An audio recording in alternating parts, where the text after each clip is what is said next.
मिनासान konnichiwa आज हामी फेरि यो दोषी भर्बसँग युज हुने अर्को पार्टिकलहरूको बारेमा केही सिक्दैछौँ। यो भर्बसँग हामीले पार्टिकल ओ प्रयोग हुन्छ भनेर सिकेका छौँ।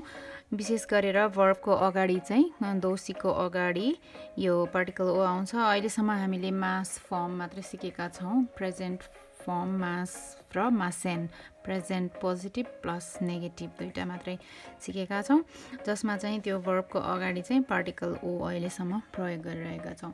त्यस्तै गरेर आज चाहिँ हामी अर्को पार्टिकल ए को बारेमा सिक्नेछौँ। यो हो पार्टिकल ए र यो पार्टिकल पनि वा पार्टिकल जस्तै लेख्दाखेरि अक्षर हे लेखिन्छ। यो हिरागानाको हा हि फु हे हो को हे भन्ने अक्षर हो यो। तर यसलाई हामीले जब यो पार्टिकल भएर प्रयोग हुन्छ त्यो बेलामा हे होइन कि यसलाई चाहिँ ए भन्नुपर्ने हुन्छ। ए भन्छौँ। यो पार्टिकल चाहिँ कस्तो बेलामा प्रयोग हुन्छ हेरौँ है त। विशेष गरी 3वटा भर्बहरू इकु, त्यसपछि कुरु, त्यसपछि खाएरु, यो 3वटा भर्बहरूलाई हेरौँ त साथीहरू। यो 3वटा भर्बहरू कुन कुन ग्रुपमा पर्छ यो त यहाँहरूले अब एकदम सजिलै छुट्याइहाल्नुहुन्छ होइन। इकु भन्ने बित्तिकै पछाडि कु छ, त्यसैले यो भर्ब चाहिँ हाम्रो फर्स्ट ग्रुपमा पर्न आउँछ। फर्स्ट ग्रुपको भर्ब भयो। अनि त्यस्तै गरेर कुरु चाहिँ के हुन्छ, कुरु, पछाडि रु छ, अगाडि कु छ, त्यसैले यो चाहिँ हाम्रो दुईटा मात्रै भर्ब हुने ग्रुप अथवा ग्रुप थर्ड अथवा तेस्रो ग्रुपको कुरु र सुरु दुईटा मात्रै भर्ब हुने ग्रुपमा पर्ने भर्ब हो यो कुरु होइन। कुरु चाहिँ थर्ड ग्रुपको भर्ब हो। अब खाएरुलाई हेरौँ। खाएरु यसको अन्तिम अक्षर रु छ, त्यसपछि त्योभन्दा अगाडिको अक्षर चाहिँ ए साउन्ड अथवा अक्षरै ए छ, एरु होइन। खाएरु हामीले सिकेका थियौँ इरु अथवा एरु छ भने, अथवा रुभन्दा अगाडिको अक्षरको साउन्ड इ अथवा ए छ भने त्यो चाहिँ दोस्रो ग्रुपमा, ग्रुप सेकेन्डमा पर्छ भनेर त्यो नियम अनुसार त्यो नियम फलो गरेर जाने हो भने चाहिँ यो खाएरु ग्रुप सेकेन्डमा पर्छ।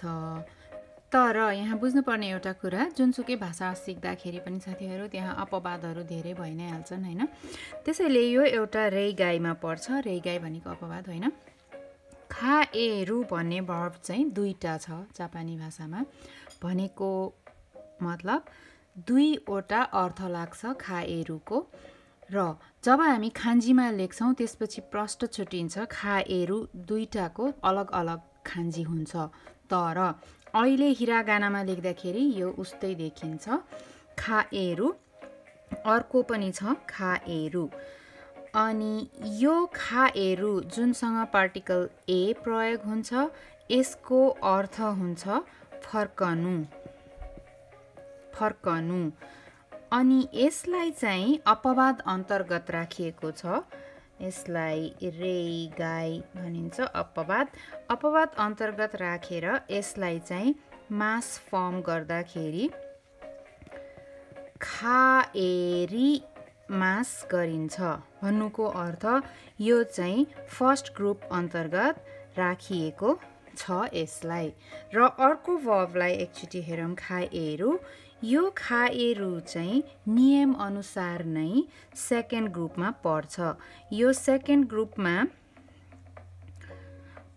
पर्छ भन्नुको अर्थ सेकेन्ड ग्रुपमा इरु र एरु आउने भर्बहरू पर्दछन्, जसमा हामीले मास फर्म गर्दा अन्तिमको रु हटाएर मास जोडिन्छ। अब हेर्नुहोस् त यसको मास फर्म के हुन्छ, खाए मास मात्र हुन्छ। अब यो मासमा जाने बित्तिकै दुईटामा फरक देखिएको छ। फर्कनु चाहिँ खाएरी मास भयो, यो फर्स्ट ग्रुपमा पर्यो, योसँग पार्टिकल ए प्रयोग हुन्छ। र खाए मास भनेको चाहिँ साट्नु अथवा एक्सचेन्ज गर्नु भन्ने बुझिन्छ। र यसलाई सेकेन्ड ग्रुपमा राखिन्छ, सेकेन्ड ग्रुपमै पर्छ यो नियम अनुसार नै। त्यसैले एउटै वर्ब तर दुईवटा भिन्न भिन्न अर्थ भएको हुनाले यस्तो गरिएको हो। त्यसैले अब यो कुरा बुझिराख्नुहोस्, तर हामी आज इकु कुरु खाएरु यो 3वटा वर्बहरूसँग पार्टिकल ए प्रयोग हुन्छ भनेर सिक्दैछौँ।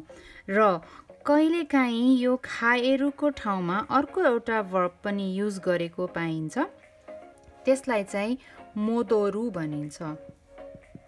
मोदोरु यो पनि फर्स्ट ग्रुपमा नै जान्छ। मोदोरिमास भनिन्छ यसलाई। यसको अर्थ पनि फर्कनु नै हुन्छ र यसको मास फर्म हुन्छ मोदोरिमास। मोदोरिमास। अब इकुको फर्स्ट ग्रुप हुने बित्तिकै इकु भनेको चाहिँ जानु हो, यसको इकिमास। कुरु भनेको आउनु, यसको मास फर्म किमास। र खाएरु भनेको फर्कनु खाएरिमास। अब यो हेरौँ साथीहरू, यहाँ दुईजना साथीहरूको कन्भर्सेसन कुराकानी देखाएको छ। यसलाई हामी एकचोटि हेरौँ। एकजना हुनुहुन्छ सुजुकी सान, उहाँ सुजुकी सान, अनि उहाँ चाहिँ एमिको सान। अनि एमिको सानले भन्नुभएको छ, सुजुकी जी आनाता वा पार्टिकल क्यो दोको ए इकिमास का। यहाँ हामीले पार्टिकल ए युज भएको देखिन्छ। सुजुकी सान आनाता वा क्यो दोको ए इकिमास का। इकिमास भन्ने वर्ब हैन, का क्वेसन भयो। सुजुकी सान आनाता वा क्यो दोको ए इकिमास का। सुजुकी जी आज तपाईँ कहाँ जानुहुन्छ? सुजुकी जीले भन्नुहुन्छ, सुजुकी सानले, वातासी वा क्यो तोमोदाची नो उची ए इकिमास। यसमा वा पार्टिकल प्रयोग भएको छ। वातासी वा क्यो आज हैन, क्यो आज तोमोदाची नो साथीको, यसमा हामीलाई को अर्थ चाहिएर पार्टिकल न हो। उची ए यो भयो हाम्रो इकिमास, किमास र खाएरिमाससँग प्रयोग हुने पार्टिकल ए। लेख्दाखेरि हे, हामीले भन्दाखेरि यसलाई के उच्चारण गर्नुपर्छ? ए हैन। वर्बसँग पार्टिकल भएर आएको छ भने ए। अरू बेलामा हामीले शब्दहरूमा प्रयोग हुँदाखेरि हे नै हुन्छ, पार्टिकल ए। वातासी वा क्यो तोमोदाची नो उची ए इकिमास, यो चाहिँ सुजुकी जीले, सुजुकी सानले उत्तर दिनुभयो। अनि त्यसपछि फेरि एमिको सानले भन्नुभएको छ, आनाता नो तोमोदाची नो उची वा दोको देशु का। तपाईको साथीको घर कहाँ हो? अब उहाँले के भन्नुहुन्छ हेरौँ। सुजुकी सानले, वातासी नो मेरो तोमोदाची नो साथीको उची वा घर आसोको देशु। मेरो साथीको घर ऊ त्यहाँ हो अथवा ऊ त्यहाँ पर्छ। अब त्यसपछि फेरि उहाँले यसको अर्को प्रश्न यहाँ सोध्नु भएको छ। एमिको सान, एमिको जी आनाता वा क्यो दोको इकिमास का। तपाईँ आज कहाँ जानुहुन्छ? एमिको सान, एमिको जी आनाता वा तपाईँ क्यो दोको ए इकिमास का। तपाईँ आज कहाँ जानुहुन्छ? एमिको जीले फेरि उत्तर कसरी दिनुभयो? क्यो वातासी वा आज म दोको ए मो। यसमा दुईटा पार्टिकल प्रयोग भएको छ, किनभने क्यो वातासी वा दोको ए मो इकिमासेन। आज म कहीँ पनि भन्ने अर्थ हो यो मोको पनि नै हुन्छ अर्थ। ए मो भन्नाले कहीँ पनि, कतै पनि भन्दाखेरि चाहिँ दोको ए मो भनेर दुईटै पार्टिकललाई हामीले युज गर्नुपर्ने हुन्छ यो इकिमाससँग। यहाँनिर यो कुरा बुझिराखौँ। कहीँ पनि, कतै पनि भन्दाखेरि क्यो वातासी वा दोको ए मो इकिमासेन। आज म कहीँ पनि जाँदिन। क्यो आनाता वा नानी ओ सिमास का।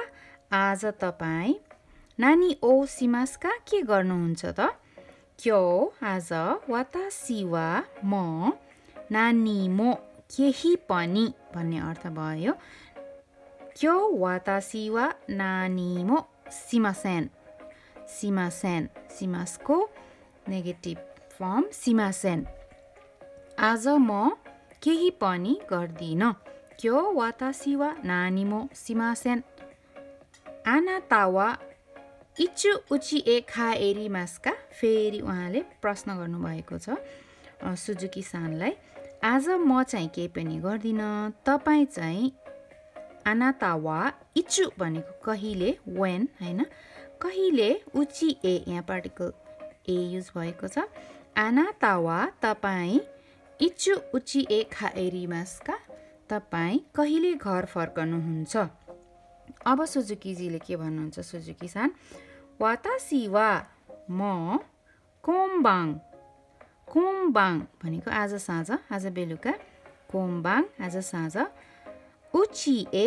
पार्टिकल ए खाएरिमास किनभने यहाँ भर्ब खाएरु प्रयोग भएको छ त्यसैले यहाँ पार्टिकल ए म आज साँझ आज बेलुका घर फर्कन्छु वातासी वा कोम्बाङ आज साँझ उची ए खाएरिमास घर फर्कन्छु सोनोचुगी भनेको त्यसपछि होइन त्यसपछि आनाता वा तपाईँ पार्टिकल वा वातासी नो मेरो उची ए किमासका मेरो घर आउनुहुन्छ किमास भन्ने भर्ब भएको भएर हामीले यहाँ पार्टिकल ए प्रयोग गर्यौँ सोनोचुगी आनाता वा वातासी नो उची ए किमासका एमिको सानले भन्नुभयो हैन अनि सुजुकी सानले के भन्नुभयो हाई किमास हो आउँछु यो सर्टकट छोटोमा उत्तर दिनुभयो उहाँले हाई वातासी वा आनाता न उची ए किमास पनि भन्न सक्नुहुन्थ्यो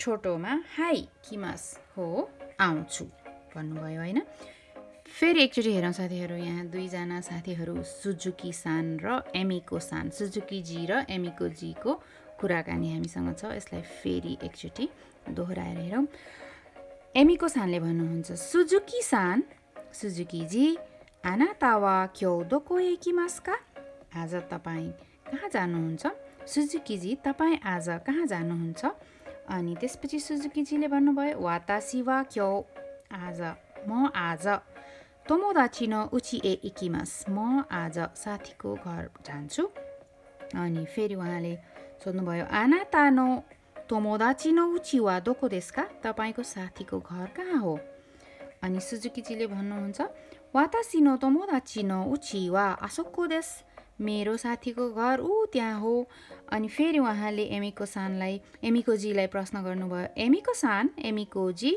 नाम भयो आनाता वा क्यो दोको एकिमास्का एमिको जी तपाईँ आज कहाँ जानुहुन्छ एमिको जीले भन्नुभयो क्यो वातासी वा दोको एमो इकिमासेन आज म कहीँ पनि यसमा ए र म दुईटा पार्टिकलले प्रयोग भएको छ कतै पनि भन्दाखेरि दोको एमो आज म कहीँ पनि कतै पनि जाँदिन इकिमासेन त्यसपछि फेरि सुजुकीजी भन्नुहुन्छ क्यो आनाता वा नानी ओसिमास्का आज तपाईँ के गर्नुहुन्छ उहाँले फेरि भन्नुभयो एमिको सानले एमिको जीले क्यो वातासी वा नानी मो सिमासेन आज म केही पनि गर्दिन नानी मो केही पनि गर्दिन अनि फेरि उहाँले सुजुकी सानलाई प्रश्न गर्नुभयो आनाता वा इचु उची ए खाएरिमास्का तपाईँ